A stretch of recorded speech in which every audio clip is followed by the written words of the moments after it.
नमस्कार दोस्तों, एक बार फिर से स्वागत है आपका ही अपने YouTube चैनल पर। इस वीडियो में जो अपन देखने वाले लेसन प्लान, जो लाभ और हानि पर आप लेसन प्लान किस प्रकार से बना सकते हैं, तो उसी के बारे में देखने वाले।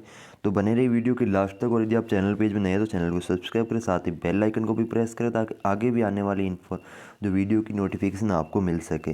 तो लाभ और हानि जो कक्षा 8 का टॉपिक है, इस पर आपको किस प्रकार से जो लेसन प्लान जो कहते हैं सिमुलेशन का या फिर दैनिक पाठ योजना या अनुरूप शिक्षण योजना किस प्रकार से आपको बनानी रहेगी वो देखने वाले। तो लाभ और हानि, तो अपना टॉपिक रहेगा लाभ और हानि। पहले सबसे पहले जो टॉपिक लिख दिया लाभ और हानि, उसके बाद में आ जाता है आपका पाठ का महत्व। पाठ का महत्व ये जो पाठ विद्यार्थियों को लाभ और हानि की अवधारणा से अवगत करवाएगा। विद्यार्थी अपने दैनिक जीवन में होने वाली घटनाओं में लाभ तथा हानि का पता लगा सकेंगे। ये हो गया पाठ का महत्व। पाठ का महत्व हो जाने के बाद में आता है विषय वस्तु विश्लेषण। जो अपने कंटेंट का एनालिसिस है वो विषय वस्तु विश्लेषण में आ जाएगा। लाभ और हानि की अवधारणा, लाभ जब क्रम मूल्य से अधिक हो तो लाभ होता है, हानि जब क्रम मूल्य विक्रम मूल्य से अधिक हो तो हानि होती है। फिर लाभ प्रतिशत और हानि प्रतिशत। लाभ प्रतिशत में लाभ बटा क्रय मूल्य इंटू 100, जहाँ लाभ जो सेलिंग प्राइस और कॉस्ट प्राइस। इस प्रकार से हानि जो हानि बटा क्रय मूल्य इंटू 100, जहाँ पे हानि क्या हो गई, जो आपका क्रय मूल्य माइनस जो विक्रय मूल्य हो गया। फिर अगला है कि सामान्य उद्देश्य। सामान्य उद्देश्य यदि आप करते हैं तो कर सकते हो, बाकी अगर कहीं कहीं नहीं है तो नहीं करना है। सामान्य उद्देश्य में विद्यार्थी लाभ और हानि के बारे में चिंतन कर सकेंगे। विद्यार्थी लाभ और हानि की गणना कर सकेंगे। विद्यार्थी लाभ और हानि के बारे में तर्क दे सकेंगे। सामान्य उद्देश्य हो जाने के बाद में आता है विशिष्ट उद्देश्य। विशिष्ट उद्देश्य जिसमें आप कॉलम बनाकर लिख सकते हैं या डायरेक्ट भी कर सकते हो अपने हिसाब से। बाकी इसमें जो उद्देश्य रहेंगे, सबसे पहले आता है ज्ञानात्मक नॉलेज, फिर अपेक्षित व्यवहारगत परिवर्तन, जो नॉलेज की फेस्ट। विद्यार्थी लाभ तथा हानि की परिभाषा का प्रत्यय स्मरण कर सकेंगे। विद्यार्थी लाभ व हानि प्रतिशत के सूत्र का प्रत्यय स्मरण कर सकेंगे। उसके बाद सेकंड अवबोध अंडरस्टैंडिंग। विद्यार्थी लाभ व हानि की अवधारणा की व्याख्या कर सकेंगे। विद्यार्थी लाभ व हानि में अंतर स्पष्ट कर सकेंगे। फिर ज्ञानोपयोग जो एप्लीकेशन ऑफ नॉलेज। विद्यार्थी अपने दैनिक जीवन में होने वाली प्रक्रियाओं में लाभ तथा लाभ व हानि प्रतिशत को समझ सकेंगे। फिर कौशल स्किल। विद्यार्थी लाभ व हानि की परिभाषाओं को सारणीबद्ध कर सकेंगे। जो परिस्थितियाँ जो बनेगी वो उसे सारणीबद्ध कर सकेंगे। विद्यार्थी कोई वस्तु खरीदते वो बेचते समय लाभ व हानि की जो गणना भी कर सकेंगे। फिर अगला है कि शिक्षण सहायक सामग्री। तो जो शिक्षण सहायक जो सामग्री हो जाएगी आपके, इसमें चौक, डस्टर, लपेट फलक, संकेतक आदि। शिक्षण विधि कौन सी यूज़ कर रहे हो, निगमन विधि। और शिक्षण प्रविधि प्रश्नोत्तर विधि। फिर आ जाता है पूर्व ज्ञान। पूर्व ज्ञान क्रम मूल्य विक्रम मूल्य की सामान्य जानकारी रखते हैं। फिर ये जो आप दिखाएंगे जो इससे आधारित सवाल करेंगे। सोहन और मोहन ने एक दुकानदार से एक एक पेन क्रमश 10 रुपये और 20 रुपये। सोहन ने 10 रुपये और मोहन ने 20 रुपये में खरीदा। दोनों इस पेन को एक समान मूल्य 15 रुपये में बेचा। बताओ दोनों में से किसे लाभ व हानि हुई। ये हो जाने के बाद में फिर आता है जो प्रस्तावना। प्रस्तावना में आपका 3 कॉलम बनते हैं, एक क्रम संख्या, छात्र अध्यापक क्रिया या छात्र अध्यापिका क्रिया और छात्र क्रिया। ये हो जाने के बाद में जो छात्र अध्यापक, जो पहले मैंने ऊपर कथन बताया, छात्र अध्यापक कथन सुनाते हुए विद्यार्थियों से प्रश्न करेगा। सोहन ने एक पेन मूल्य क्या दिया, 10 रुपये। सोहन 5 पेन का मूल्य क्या होगा, 50 रुपये। मोहन ने एक पेन का मूल्य क्या दिया, 20 रुपये। तो 5 पेन का मूल्य क्या होगा, 100 रुपये। दोनों ने किस मूल्य पर एक पेन बेची, 15 रुपये पर। 5 पेन बेचने पर कितनी राशि प्राप्त हुई, 75। दोनों परिस्थितियों में लाभ तथा हानि का अनुमान कैसे लगाओगे। तो ये हो जाएगा संभावित उत्तर। ये हो जाने के बाद में आता है उद्देश्य कथन।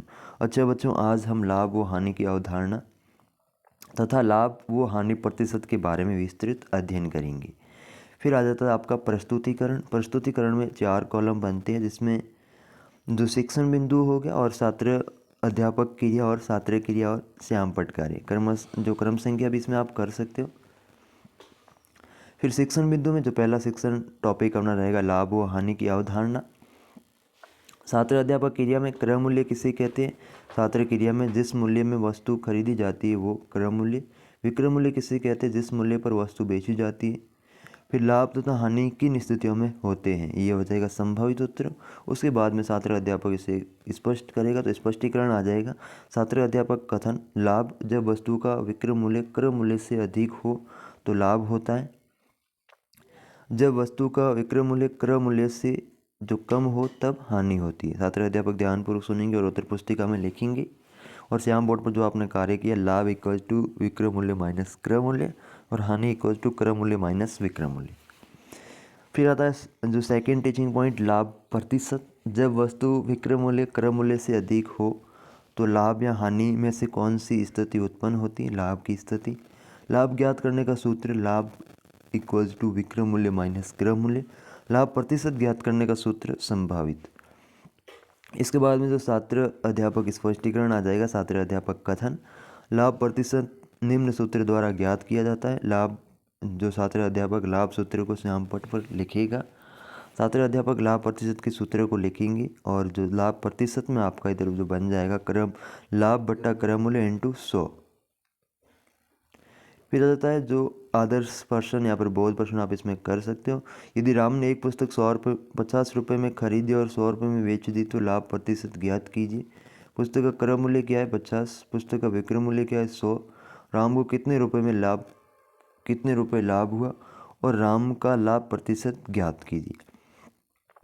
इसके बाद अगला टीचिंग पॉइंट आता है हानि प्रतिशत। जब वस्तु का विक्रय मूल्य क्रय मूल्य से यदि कम हो तो कौन सी स्थिति उत्पन्न होती है, लाभ या हानि। तो इसी छात्र क्रिया में आ जाएगा हानि की स्थिति। हानि ज्ञात करने का सूत्र, हानि इक्वल्स टू क्रय मूल्य माइनस विक्रय मूल्य। हानि प्रतिशत ज्ञात करने का सूत्र बताइए, तो ये संभावित उत्तर आ जाएगा। संभावित उत्तर के बाद में छात्र स्पष्टीकरण। छात्र कथन, हानि प्रतिशत निम्न सूत्र द्वारा ज्ञात की जाती है और छात्र अध्यापक हानि का सूत्र जो श्याम पट पर लिखते हुए समझाएगा। छात्र क्रिया में हानि प्रतिशत के सूत्र लिखेंगे और हानि प्रतिशत हो जाएगा हानि बटा क्रय मूल्य इंटू 100। फिर आदर्श प्रश्न बोध प्रश्न आप कर सकते हो। जो क्वेश्चन देखे कि किसी वस्तु का क्रय मूल्य 500 रुपये है और विक्रय मूल्य 300 रुपये है तो हानि प्रतिशत ज्ञात कीजिए, यह भी आप इसमें कर सकते हैं।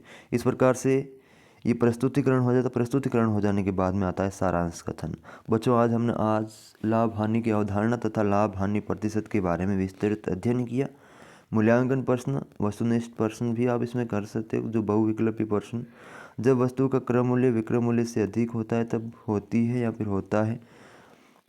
ऑप्शन दे देंगे लाभ हानि दोनों या फिर इनमें से कोई नहीं। रिक्त स्थान की पूर्ति करो। जब क्रय मूल्य विक्रय मूल्य से कम हो तो जो स्पेस होता है या होती है।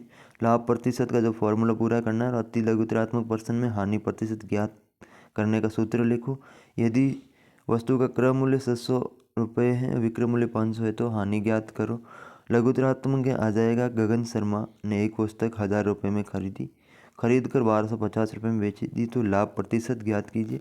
और गृह कार्य में एक व्यापारी 500 केजी धान 2000 रुपये में खरीदता है, उसे साफ करने के 500 रुपये का खर्चा हुआ। बाजार में धान की अधिक आवक की वजह से धन की कीमत कमी आ गई और उसे वही धान 40 रुपये प्रति किलो के भाव से बेचना पड़ा, तो इस भाव में व्यापारी को कितने प्रतिशत हानि हुई। इस प्रकार से आपको ये करना रहेगा।